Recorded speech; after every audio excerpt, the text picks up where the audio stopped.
Welcome back to Required Reading. I'm Russ, and today we're going to continue our read of the novelization of Gremlins by George Gipe. This is chapter 4.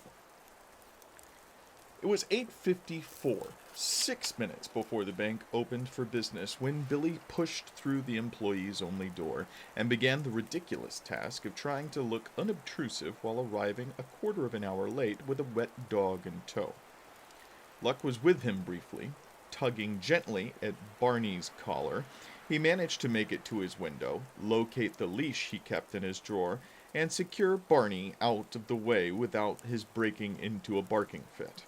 Whipping out his nameplate, he placed it, upside down, on the counter, brushed a bead of sweat from the corner of his eye, and exhaled wearily. Only then did he see the object that he usually looked for first when he entered the bank.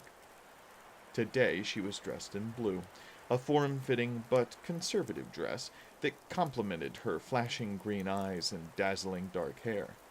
Billy, like so many other young men, and older men too, for that matter, had fallen madly and totally in love with Kate Beringer the first time he had laid eyes on her. She was 20, a perhaps too intense woman of that age, a champion of the underdog. Considering himself an underdog, that suited Billy just fine.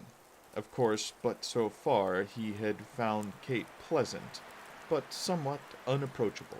Perhaps it was because she was so smart, never at a loss for words, that he feared being shot down by her perceptibility. By the end of the century, he once said to himself as he analyzed his longing for her and what to do about it, by then I'll have asked her for a date. As he began to arrange his money drawer, he noticed Kate moving towards him. Arriving at his window, she reached out to turn his nameplate right side up, smiling briefly as she did so. "Morning, Kate," Billy said. Now with her so close, he could smell her scrubbed freshness, see the fine hairs on her arm as it tapered to a beautifully slim wrist. "Billy," she said, her voice warm but not intimate, "will you sign a petition?" "Sure," he said. He reached for a pen. "Don't you want to know what it's for?" she asked with a touch of pique. "Not really," he replied. "If you think it's a good idea, it's okay by me."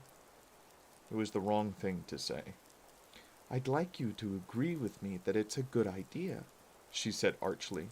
"And there's no way you can do that unless you know what the petition's for." Billy nodded. "What's it for?" "We're trying to have Dory's Pub declared a landmark." "Why?" "Miss Deagle's threatened to close it when the lease expires later this month." "She's threatening to close down everything when their lease expires," Billy murmured. "She told my dad the same thing. Of course, he forgets to make payments every once in a while. What's Dory's problem?" "It's another of Mrs. Deagle's personal vendettas," Kate replied. "She says Dory's is a dive, an eyesore, a bad influence on the neighborhood." "But that's where my dad proposed to my mom," Billy said ingenuously. "That's where everyone's dad proposed to their mom. Or vice versa," Kate said. Billy smiled, fantasizing that he might propose to Kate in the same place. His courage aided somewhat by the notion, he said,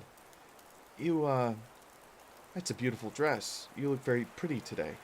Not that you don't look pretty every day." Kate smiled, flattered but anxious that Billy signed before Gerald Hopkins got to the window and started asking questions. She thrust the petition beneath Billy's pen and watched as he wrote his name. A moment later, Gerald Hopkins was at their side. "What's going on?" he asked. At 23, Hopkins was already fast approaching middle age. Gerald's mind, in fact, seemed to have attained that goal and only awaited his body to catch up. The bank's junior vice president, he was tall, slender, and good-looking in a somewhat sneaky way.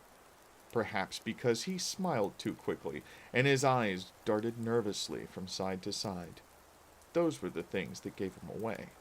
He laid bare his ambition to become an important man in as short a time as possible. Young people, most of them at any rate, distrusted Gerald. But that did not bother him as long as Mr. Corbin and the other grown-ups continued to compliment him on his efficiency, drive, and initiative. They, after all, were the ones who made the decisions. Kate, ignoring Gerald's question, started for her window. For a moment it seemed that Gerald was about to follow. Then he turned abruptly to Billy. "Mr. Corbin and I want to see you," he said. Billy shrugged, walked slowly behind Gerald into a sumptuous but very formal office of Roland Corbin. Around the walls of the oak-paneled room were portraits of every United States president: Generals George Patton, Omar Bradley, William Tecumseh Sherman, John Pershing, and, looking decidedly underdressed in a toga and a bit embarrassed, Julius Caesar. Beneath this panorama of greatness were bookcases, each locked and filled with soporific-looking legal identically bound books, except for a long bottom row filled with the complete works of Horatio Alger Jr. Every time he was summoned into Mr. Corbin's vault, as Kate termed it, Billy's eye fell on the N. Alger volume, which was entitled Luck and Pluck. He wondered if Mr. Corbin had read it as a boy. Perhaps Gerald Hopkins had read it only a few weeks ago. Seated judge-like behind his mammoth desk, a gold nameplate in front proclaiming his identity, was Roland Corbin, in a perfectly fitting three-piece gray suit. In his early 60s, he was the epitome of the word distinguished, his neatly trimmed white hair framing a face that was lightly tanned and only slightly wrinkled. If he smiled, Mr. Corbin might have been almost handsome. As it was, he usually frowned, a movement that collapsed and pinched his features like someone pulling the drawstring on a leather pouch. His habit of putting his thumbs and fingers together to form a sort of prayerful tent had become a trademark of both him and his protege, Gerald. 17 minutes and 33 seconds, Corbin said now in ex-cathedra tones. That's how late you were, William. I'm sorry, Billy stammered. Punctuality is the politeness of kings, Corbin said fatuously. Do you know who said that? Billy hesitated. For a fleeting moment, he was tempted to suggest that the dull aphorism was coined by Gerald Hopkins, but then he thought better of it. No sense making a bad situation worse. Instead, he shook his head. It was Benjamin Franklin, Gerald interjected. Louis the 18th, Corbin corrected, intimidating Gerald with a baleful glare. Returning his attention to Billy, he added, If King Louis the 18th could be on time, so can you. Yes, sir, Billy said, except that King Louis never had a temperamental Volkswagen. Gerald snorted derisively. We didn't call you in here to listen to excuses, Peltzer, Gerald said. Your job carries a lot of responsibilities. One of them is to be here on time. Well said, Gerald. Corbin nodded, obviously impressed with young Hopkins' didactic tone. Thanks, Mr. Corbin. Gerald smiled. Straighten your tie, Corbin shot back. Yes, sir. He did so. Corbin watched him briefly before directing his glare once again at Billy. See that this doesn't happen again, he said. If your car's temperamental, get a new one, or leave earlier so you will be prepared for problems. Billy nodded enthusiastically, just as if Mr. Corbin had come up with a miraculous solution to the dilemma. Then, as he turned to leave, he heard Corbin harumph. Yes, sir? He asked. Your shoes, William, Mr. Corbin growled. They're brown. Billy looked down, nodded once again. No doubt about it, his shoes were indeed brown. No one wears brown shoes with dark blue trousers, Corbin intoned. Oh, thanks. I'll remember next time, Billy replied as respectfully as possible. He was allowed to slink out then, but his troubles were only just beginning. The doors of the bank having been opened to the public during his trial and conviction, there were perhaps a dozen customers in the process of doing business, most of them withdrawing money for Christmas purchases. One of the group was Mrs. Deagle, who, in pushing her way to the front of the line, suddenly found herself next to Mrs. Harris. Harris, a genial middle-aged woman, was known to have had a bad year, and both she and her husband had lost their jobs and had medical problems. She seemed almost jovial today, however, as she tugged at Mrs. Deagle's coat sleeve. "Mrs. Deagle," she said in a voice loud enough to be overheard by Billy, "my husband got another job." "Oh," Mrs. Deagle replied sharply. "What's that supposed to mean to me?" "Well, it means we'll be able to make a few back payments soon as Christmas is over." "What's Christmas got to do with it?" "Well, there's presents to buy, you know." "And in the meantime, wait, is that it?" "No, not exactly. I just thought that since things are looking up for us, you might be willing to wait a while longer." "Mrs. Harris," the old woman said, "this bank and I have the same purpose in life, to make money. Why should we have to wait around until you decide to pay your legal obligations?" Mrs. Harris frowned. "But we don't have the spare cash now. It's Christmas." "Then you know what to ask Santa for," Mrs. Deagle replied, dismissing her with a wave of her hand. She moved towards Billy's window, the bodies parting in front of her like the Red Sea obeying Moses. Under her arm she carried the severed head of the ceramic snowman, which seen close up looked tacky and ugly. Yellowed and pockmarked from the weather, the object's mouth hung open in what seemed more a crazed stare than a happy smile. "Hello, Mrs. Deagle," Billy stammered. "What can I do for you today?" "You mean in addition to what you've already done," she announced grandly. I'm sorry," Billy said. "I don't understand." "This is what's left of my imported ceramic snowman," she nearly shouted. "Your dog broke it this morning." Billy had no recollection of the incident, but was at too decided a disadvantage to protest. "Gee, I'm real sorry," he said. "Just tell me what I owe you." To his surprise, she replied, "I don't want money." "That's a switch," a phantom voice to Billy's right whispered. It was Kate, looking straight ahead at her own customer, but totally enmeshed in Billy's dilemma. "I heard that young lady," Mrs. Deagle rasped, glaring at Kate. "You'd better watch out. I'm on to you, scheming and plotting behind my back." Suddenly, her accusation seemed to include everyone within earshot. "I know what's going on, what you think, what you'd like to see happen, but it'll never work because I'm one step ahead of all of you." Kate, returning Mrs. Deagle's glare, waited patiently until the old woman looked back to Billy. "Now then," she said, "since you admitted your guilt in breaking this, and before a bank full of witnesses, what do you propose to do?" "I don't know, Mrs. Deagle," Billy muttered. "I mean, if you don't want money, what can I do? Do you want me to clean up your yard, or—" With an angry gesture, she cut him short. "I want your dog," she said. "Barney?" "Such a stupid name. Yes, the ugly mongrel that follows you around. I want him." "But why?" Billy asked. "Because he's a menace to this town, and I aim to see that he's punished." An evil smile broke across Mrs. Deagle's face, revealing her singularly unattractive teeth.